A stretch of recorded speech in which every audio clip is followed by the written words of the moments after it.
एक कप दही की कीमत। हाँ, इस कहानी का नाम यही है।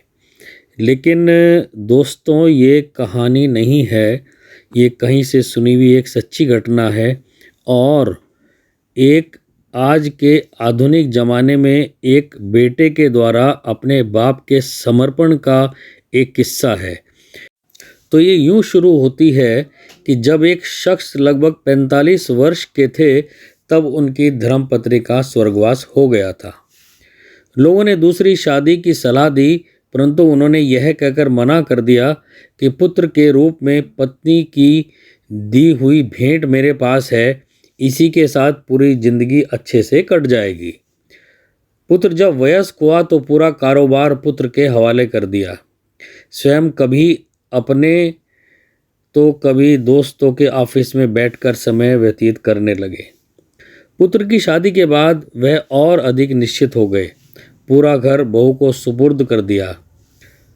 पुत्र की शादी के लगभग 1 वर्ष बाद दोपहर में खाना खा रहे थे। पुत्र भी लंच करने ऑफिस से आ गया था और हाथ मुंह धोकर खाना खाने की तैयारी कर रहा था।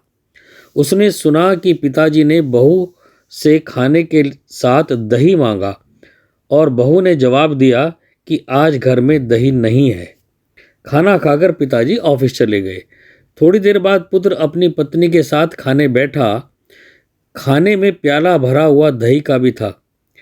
पुत्र ने कोई प्रतिक्रिया नहीं दी और खाना खाकर स्वयं भी ऑफिस चला गया।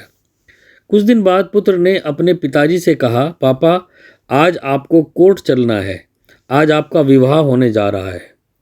पिता ने आश्चर्य से पुत्र की ओर देखा और कहा, बेटा, मुझे पत्नी की आवश्यकता नहीं है और मैं तुझे इतना स्नेह देता हूँ कि शायद तुझे भी माँ की ज़रूरत नहीं है, फिर दूसरा विवाह क्यों? पुत्र ने कहा, पिताजी, न तो मैं अपने लिए माँ ला रहा हूँ, न ही आपके लिए पत्नी। मैं तो केवल आपके लिए दही का इंतजाम कर रहा हूँ। कल से मैं किराए के मकान में आपकी बहू के साथ रहूँगा और आपके ऑफिस में एक कर्मचारी की तरह वेतन लूँगा, ताकि आपकी बहू को दही की कीमत पता चल सके। दोस्तों, ज़रा सोचिए, माँ बाप हमारे लिए एटीएम कार्ड बन सकते हैं, तो हम उनके लिए आधार कार्ड तो बन ही सकते हैं ना।